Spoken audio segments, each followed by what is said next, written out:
안녕하세요. 5월 7일 수요일 생명의 삶 큐티입니다. 오늘 본 말씀은 민수기 20장 14절부터 21절입니다. 모세가 가데스에서 에돔 왕에게 사신을 보내며 이르되 당신의 형제 이스라엘의 말에 우리가 당한 모든 고난을 당신도 아시거니와 우리 조상들이 애굽으로 내려갔으므로 우리가 애굽에 오래 거주하였더니 애굽인이 우리 조상들과 우리를 학대하였으므로 우리가 여호와께 부르짖었더니 우리 소리를 들으시고 천사를 보내사 우리를 애굽에서 인도하여 내셨나이다. 이제 우리가 당신의 변방 모퉁이 한 성읍 가데스에 있사오니 청하건대 우리에게 당신의 땅을 지나가게 하소서. 우리가 밭으로나 포도원으로 지나가지 아니하고 우물물도 마시지 아니하고 왕의 큰 길로만 지나가고 당신의 지경에서 나가기까지 왼쪽으로나 오른쪽으로나 치우치지 아니하리다 한다고 하라 하였더니 에돔 왕이 대답하되 너는 우리 가운데로 지나가지 못하리라. 내가 칼을 들고 나가 너를 대적할까 하노라.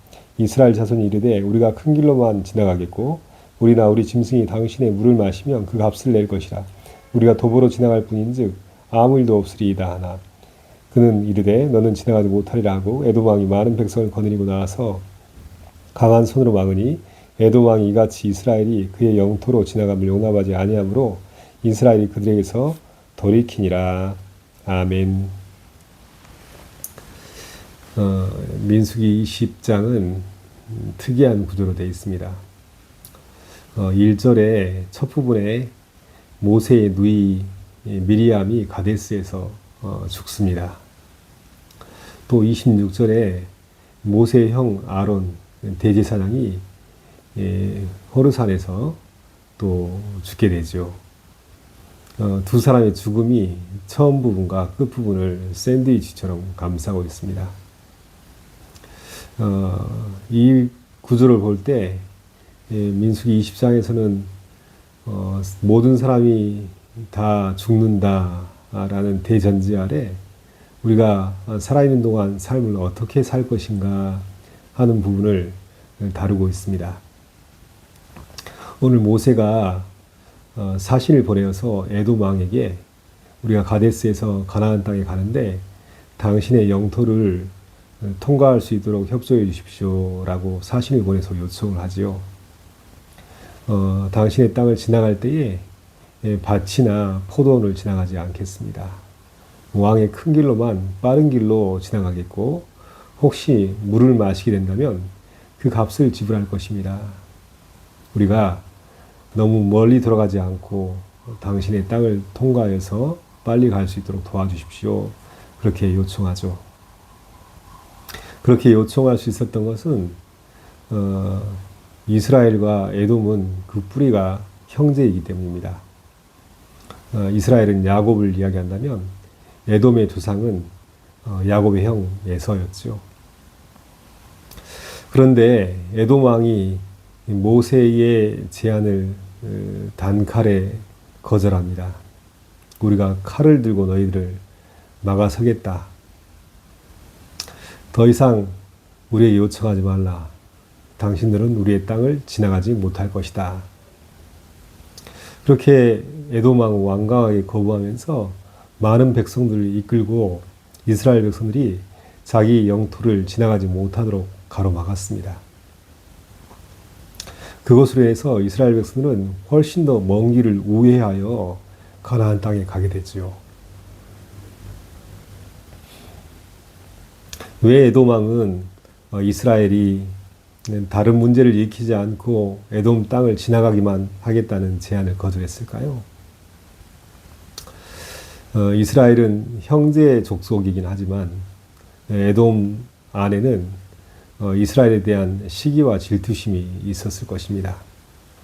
하나님께서 야곱 곧 이스라엘에게 장자의 명분을 주시고 이스라엘을 택하사 하나님의 백성 삼으신 것에 대한 시기와 질투심이 있었던 것이죠. 때문에 이스라엘이 형제 에돔에게 제안했던 그 제안을 단칼에 거절하고 오히려 이스라엘 백성들에게 길을 틀어막고 있는 모습입니다. 에돔 안에 있는 시기와 질투심 때문에 마땅히 나그네를 배려하고 또 형제를 사랑해야 한다는 큰 사실을 망각해버리고 오히려 이스라엘을 배려하지 않고 가로막고 있는 것입니다.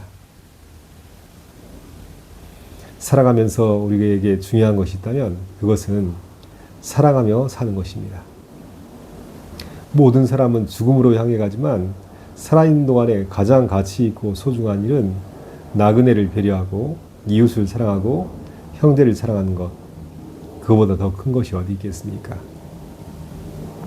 하지만 에돔은 그것을 알지 못하고 이스라엘을 배려하지 않고 거절하고 적대하고 있습니다.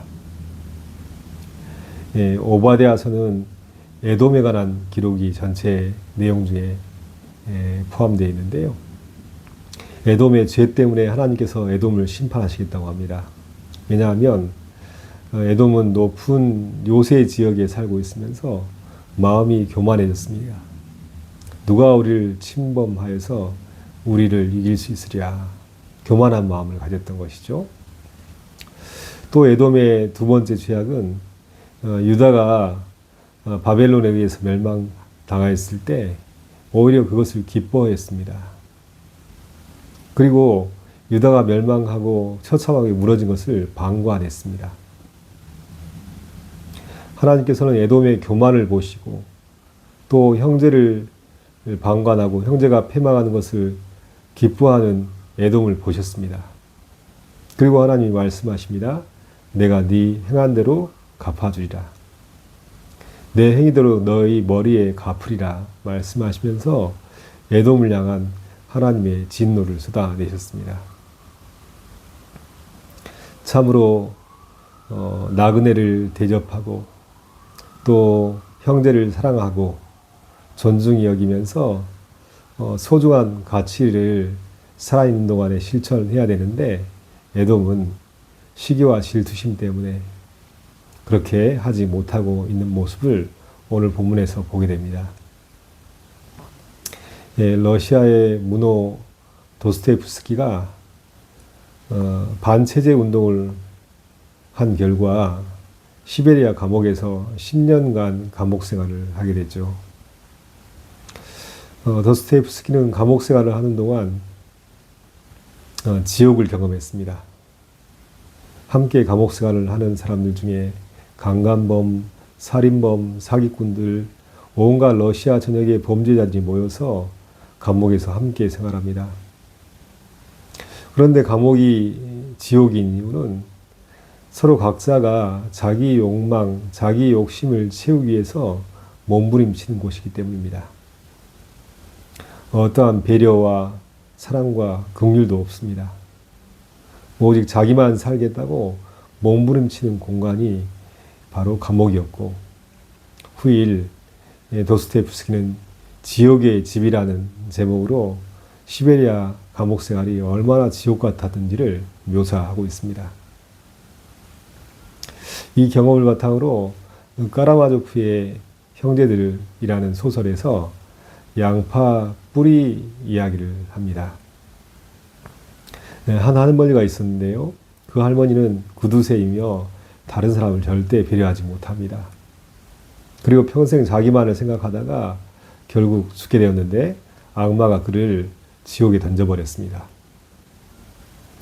그런데 할머니에게 있던 수호천사가 그것을 너무나 불쌍히 여겨서 할머니가 평생 살면서 했던 한 가지 좋은 착한 일을 기억해냅니다.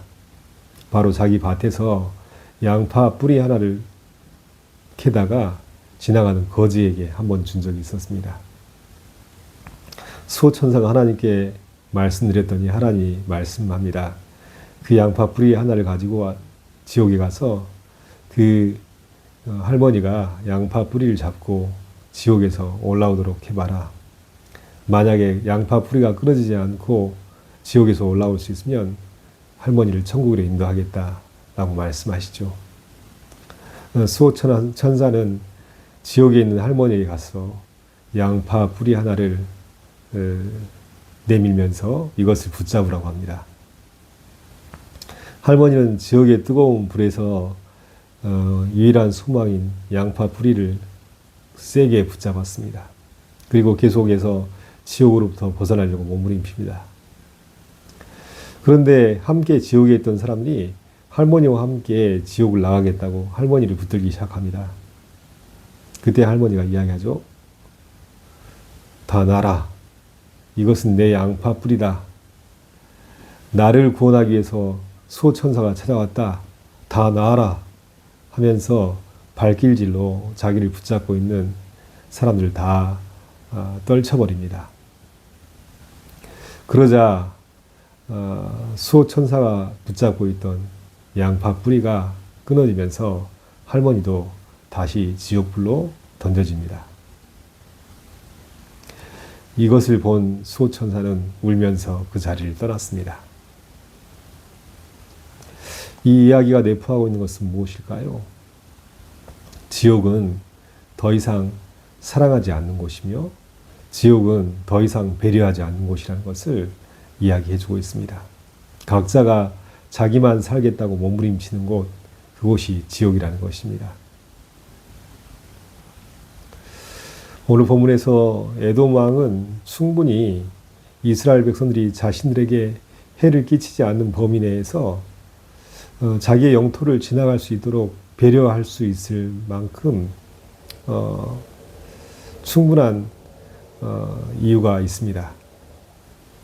하지만 절대로 자기의 땅을 내어주지 않고 가로막고 선 에돔 왕은 마치 지옥에서 아무도 사랑하지 않고 배려하지 않으면서 자기만 살려고 하는 모습과 같습니다.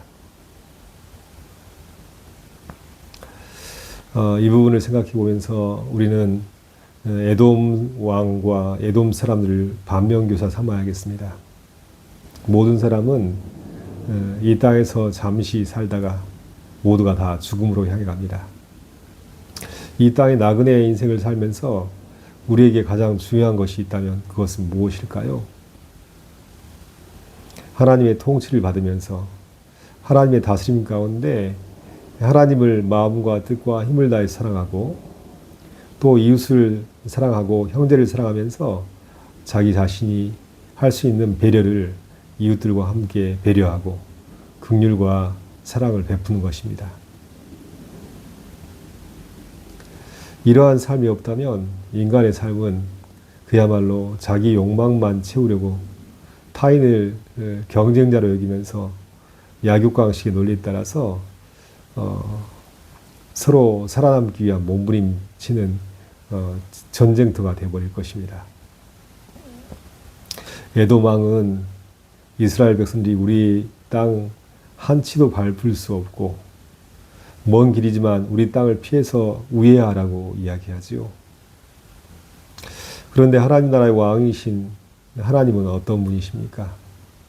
하나님은 자기 백성을 긍휼히 여기시고 사랑하시고 또 자기 생명보다 귀하게 여기시는 분이십니다. 하나님 나라의 왕이신 예수님이 십자가에서 보여준 사랑은 무엇입니까?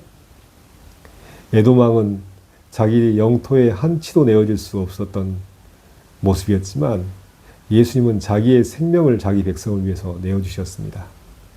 하나님 나라의 왕이신 예수님은 자기 생명뿐 아니라 자신의 살과 피까지 내어주시면서 자기 백성을 사랑하셨습니다. 예수님은 지금도 부활하셔서 우리의 왕이 되셨고 또한 우리는 예수 그리스도의 다스림 가운데 있습니다. 예수 그리스도의 다스림 가운데 살아가는 하나님 백성들의 삶이 어떠해야겠습니까?